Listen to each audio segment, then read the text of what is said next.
반갑습니다. 자, 우리 서로 반갑습니다. 인사해 볼까요? 서로 친구 보면서 반갑습니다. 우리 찬양하는 선생님이 이야기했듯이 아직 잠이 덜 깬 것 같아요. 그래서 우리 둘씩 한번 짝지어 볼까요? 자, 둘씩. 자, 가위바위보 해보겠습니다. 둘이. 자, 둘씩. 자, 세 명은 세 명이서. 자, 가위바위보. 자, 이긴 사람 손. 비긴 사람은 한 번 더. 가위바위보. 이긴 사람 손. 자, 진 사람이 이긴 사람의 어깨를 마사지를 안마를 해주세요. 자, 하나 둘 셋. 하나 둘 잠 깨라고. 예. 눈 뜨라고. 하나 둘 셋.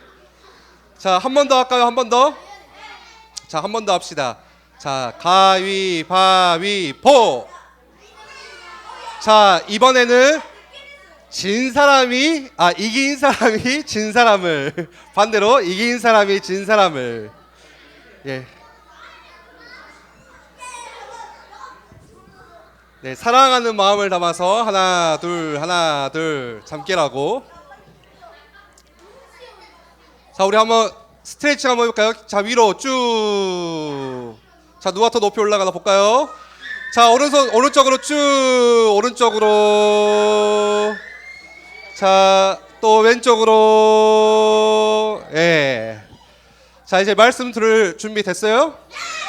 네. 자, 오늘 목사님과 함께 나눌 말씀의 제목은 나의 보금자리. 예. 여러분에게 한번 질문해 볼게요. 혹시 나는 길을 잃어본 적이 있다. 오, 진짜 왔네. 어떻게 길을 찾아왔을까? 길을 잃어본 적이 있다. 어디서 잊어봤어, 진혁이는? 대구에서. 그렇지. 또 하성이는 어디서 잃어봤어? 마트에서. 자, 오늘 목사님이 길 잃는 이야기를 해주고 싶어요. 목사님이 초등학교 2학년 때는 바야흐로 1994년. 누굴까요? 의연이 아니고 접니다. 예, 초등학교 2학년 때였어요, 목사님이. 그래서 목사님이 때는 바야흐로 1994년 교회를 가기 위해서 누나와 손을 잡고 버스를 탑니다. 항상 탔던 버스 37번을 타고 교회를 가고 있었어요. 그때 당시 교회는 에일교회가 아니라 광주 대교회라는 이름이었어요. 그래서 목사님이 누나랑 37번 버스를 타고 가까운 세정거장밖에 안 돼. 예. 정류장 3개만 지나면 되는 가까운 거리를 버스를 타고 갔습니다. 근데 집에 돌아올 때는 누나가 갑자기 그러는 거예요. 야, 성현아, 누나 친구들하고 놀아야 되니까 너 혼자 버스 타고 가. 누나가 버스비 줄게. 저는 좀 무서웠어요. 한 번도 버스를 타본 적이 있어요, 없어요? 한 번도 버스를 혼자 타본 적이 없어요. 그래서 누나한테 버스비를 타고 받고 37번을 타고 집에 가야지 하고 버스를 탔습니다. 그리고 얼마나 무섭기도 하고 설레기도 했는지 창밖을 보면서 룰루라라 노래를 부르면서 이제 곧 있으면 집에 도착하겠지. 그런데 집에 도착하지 않네. 이상하네. 집을 가야 되는데 계속 다른 길을 가는 거예요. 보니까 목사님이 버스를 잘못 탄 거예요. 버스를 탔던 자리에서 건너서 타야 되는데 내렸던 자리에서 그대로 타버리니까 버스가 쭉 가버린 거예요. 어디까지 갔을까요? 버스가 더 이상 가지 않는 곳까지. 갑자기 기사 아저씨가 애야 내려라.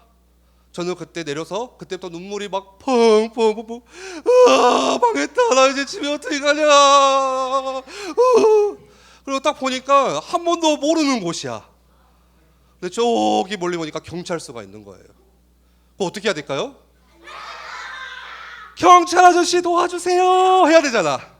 근데 목사님은 A형 MBTI 대문자 I. 도무지 용기가 안 나고 무서운 거야. 그래서 어떻게 할게요? 다시 왔던 길을 걸어가기 시작해요. 정말 바보 같았죠. 울면서 막 걸어가기 시작해요. 어떡하지 어떡하지 어떡하지. 그리고 몇 시간을 걸었을까요? 땡. 6시간. 초등학교 2학년 때 6시간을 걸어서 다시 집으로 돌아오는데 점점 어두워지기 시작하더니 어떻게 됐을까요? 깜깜해지고 이제 무서워지기 시작하는 거야. 그때 저 멀리서 한 건물이 보이기 시작해요. 이 건물은 뭐지? 우리 교회에서도 좀 가까이 보일 거야. 그때 당시 광주에서 가장 높았던 금호 빌딩. 그러니까 저 멀리서도 맞아, 하리 아빠 회사예요. 그래서 저기야, 그 빌딩 아래에 이 집이 우리 이모가 사는 집이었거든요. 살았다. 저기만 가면 돼. 그래서 1시간을 더 걸어갔습니다. 그렇게 이모 집에 딱 도착하니까 얼마나 서럽고 무서운지 눈물이 막 나기 시작하는 거예요, 목사님이. 그걸 모르는 우리 이모는 아이고 우리 똥강아지 왔냐 안아주면서 이모 보고 싶어서 울었어 이렇게 안아주는 거야. 나는 길을 잃어버려가지고 무서웠는데. 그렇게 엄마 차를 타고 집으로 돌아와서 가장 먼저 목사님이 했던 말이 뭘까요? 집에 도착하자마자 살았다. 드디어 살았다. 집에 도착하니까 그때부터 안심이 되고 안도가 되고 마음이 편해지기 시작한 거예요. 예. 여러분, 목사님이 지금도 가끔 보면은 이 금호 빌딩 보면은 생각나요. 그때가. 그때 만약에 길을 못 찾았으면 어떻게 됐을까? 그때 집에 못 도착했으면 어떻게 됐을까? 그때만 생각하면은 가슴이 콩닥콩닥 뛰어요. 그런데 여러분, 목사님보다 더 무서운 상황, 더 힘든 상황에 있었던 한 사람이 있었어요. 훨씬 무섭고 위험한 상황 속에서 그런데 나는 안심해요, 나는 괜찮아요 라고 고백했던 한 사람이 있었는데 그분이 바로 짐 엘리엇이라는 선교사님이에요. 이 선교사님은 젊은 나이에 저 하나님을 모르는 사람들에게 복음을 전해야겠다, 하나님의 말씀을 알려줘야겠다. 우리 유념무 메시지가 뭐였어요? 나는 하나님의 말씀을 전달하는 사람이에요.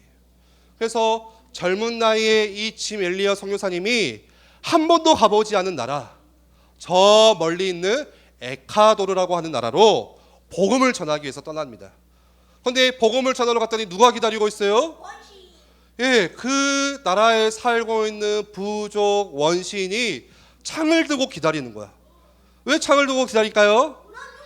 너는 너무 반가워서 말씀 전해주세요 이럴까요? 아니지. 한 번도 보지 않은 이상한 사람을 보니까 마음에 경계심이 생겨가지고 그대로 짐 엘리엇 선교사님을 그 날카로운 창을 찔러서 그대로 목숨을 잃어버려요. 그래서 많은 사람들이 그랬어요. 아니 이렇게 안타까운 죽음이 어디 있습니까? 왜 하나님은 그 선교사님을 지켜주지 않으셨습니까? 그런데 나중에 시간이 지나고 죽었던 짐 엘리엇 선교사님의 아내, 그 이름은 엘리자베스라는 아내가 남편의 일기장을 모아서 책을 냈는데 그 책이 바로 전능자의 그늘이에요. 비록 선교사님은 날카로운 창에 찔러가지고 목숨을 잃었지만 그 무서운 순간에도 하나님이 나의 보금자리예요, 하나님이 나의 안식처예요 라는 믿음으로 두려워하지 않았다는 거예요. 그래서 짐 엘리엇 선교사님의 영혼은 하나님의 그 안전한 하나님의 나라로 갔지만 비록 그 선교사님의 육신은 이 땅에 묻었지만 한순간도 하나님의 보호하심을 잃은 적이 없다는 거예요. 자, 여러분, 우리 친구들이 살아갈 때도 무서운 순간들이 있어요. 너무 아파가지고 배가 아파, 열이 나요, 힘들어요. 또 어떤 때 TV를 켜고 뉴스를 보니까 건물이 막 무너지기도 해요. 어떡하지? 저런 무서운 순간이 나에게 찾아오면 어떡하지? 차가 가다가 교통사고가 나가지고 차가 완전히 망가져가지고 사람들이 다치기도 해요. 또 여러분들 밤에 잠을 잘 때 갑자기 무서운 생각이 몰려오고 두려운 생각들이 몰려오고 정체를 알 수 없는 그런 두려운 마음들이 우리 마음에 찾아와서 괴롭기도 해요. 그런데 여러분, 하나님의 말씀 성경에는 뭐라고 기록되어 있냐?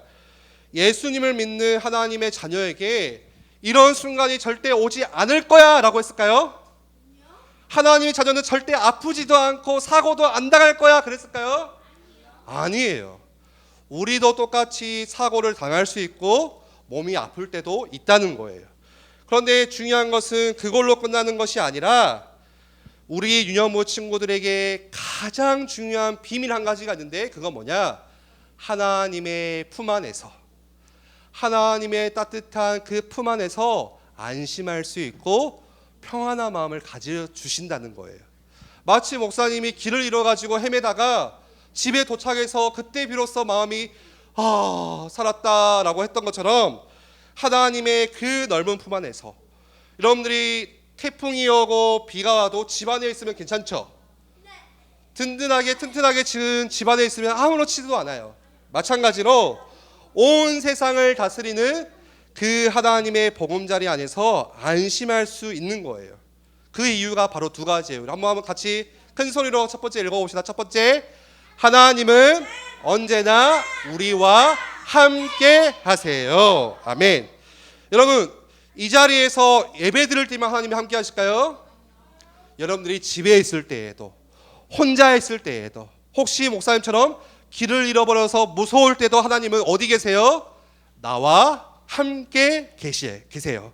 자, 두 번째 비밀, 왜 우리가 안심할 수 있을까요? 두 번째 한번 같이 큰 소리로 읽어봅시다. 시작. 하나님은 우리를 결코 놓치지 않으세요. 함께 하시는 하나님이 우리 유년부 친구들, 하나님의 자녀를 결코 놓치지 않으세요. 항상 눈동자를 지키듯이 하나님이 여러분들을 지켜보시고 도와주시고 함께 해주세요. 그래서 하나님의 사랑은 결코 변하지 않고 끝까지 우리를 지켜주시는 하나님의 사랑이에요. 여러분, 그렇다면은 이 안도감, 이 안심, 이 평안을 누가 누릴 수 있을까요? 오늘 시편 말씀에 보니까 두 가지로 이야기해요. 첫 번째는 거주하며 사는 자들. 여러분, 거주하며 산다는 게 뭐예요? 여러분들 놀러 가서 호텔에서 잠을 자고 캠핑 가서 텐트에서 잠을 자고 집에 돌아오면 그게 거주하는 거예요? 아니죠. 거주하며 산다는 것은 계속 그 자리에 머문다는 거예요. 자, 어떤 사람이 하나님의 품 안에서 보금자리 안에서 안심하고 평안하게 쉴 수 있냐? 거주하는 사람들. 그러니까 내가 힘들 때만 하나님을 찾는 사람이 아니라, 내가 도움이 필요할 때만 하나님을 찾는 사람이 아니라 매일매일 하나님을 찾는 그 사람. 그리고 어디에서요? 은밀한 곳에. 여러분, 은밀하다는 것은 뭐냐? 하나님과 나만 아는 비밀 장소. 아무도 모르는 그 비밀 장소. 여러분들, 하나님만 나만 아는 비밀 장소가 있어요? 있으셔야 돼요. 아침에 눈을 떴을 때 침대일 수도 있고, 여러분들이 학교를 마치고 학원에 가는 차 안일 수도 있고, 잠깐 그 자리에서 하나님, 오늘 또 나와 함께 하시는 하나님, 나를 지켜주세요. 나와 함께 해주셔서 감사합니다. 하나님의 보금자리 안에서 오늘 또 평안한 마음을 저에게 주세요. 그 은밀함을 누리는 사람이 바로 하나님의 보금자리에 거주하는 사람이에요. 자, 말씀을 정리할 거예요. 목사님이 초등학교 2학년 때 집을 잃었다가 집에 막 들어갔을 때 그 안도감, 야, 진짜 살았다, 다행이다, 나 엄마 집에 도착했다. 그리고 엄마가 그렇게 안아주는데 그 엄마의 따뜻한 품은 지금도 목사님 기억에 생생해요. 잊어본 적이 없어요. 여러분, 길을 잃었을 때만이 아니라 이번 한 주 여러분들 학교에서, 또 학원에서, 교회에서만이 아니라 여러분들 밤에 잠을 잘 때, 아침에 일어났을 때, 무서운 생각이 들 때, 두려운 마음이 찾아올 때, 언제든지 상관없이 하나님이 나의 피난처가 되세요. 고백하세요. 우리 마지막으로 한번 고백해 볼까요? 어떻게 고백한다고요? 따라해 봅시다. 하나님은 나의 피난처십니다. 그리고 두 번째로, 나는 지금 하나님의 보금자리 안에 있어요. 하나님의 보금자리 안에 있어요. 그래서 가끔만 하나님을 찾는 사람이 아니라, 교회에 와서만 하나님을 찾는 게 아니라 언제요? 날마다, 매일매일, 매 순간 하나님의 은밀한 보금자리에 거하는 세상이 줄 수 없는 진짜 안심을 누리는 멋진 우리 유년부 친구들이 되기를 축복합니다. 우리 기도하겠습니다. 우리 앞에 기도문 보면서 같이 따라서 기도해 볼게요. 하나님, 세상에는 무섭고 걱정되는 일들이 많지만 온 세상을 다스리시는 하나님이 나의 아버지가 되어주시니 감사합니다. 우리가 가끔씩만 하나님을 찾는 사람이 아니라 매일매일 기도로 하나님의 보금자리에 거하는 하나님과 친한 자녀가 되게 해주세요. 이번 한 주도 안심하고 평안하게 살아가게 해주세요. 예수님의 이름으로 기도합니다. 아멘.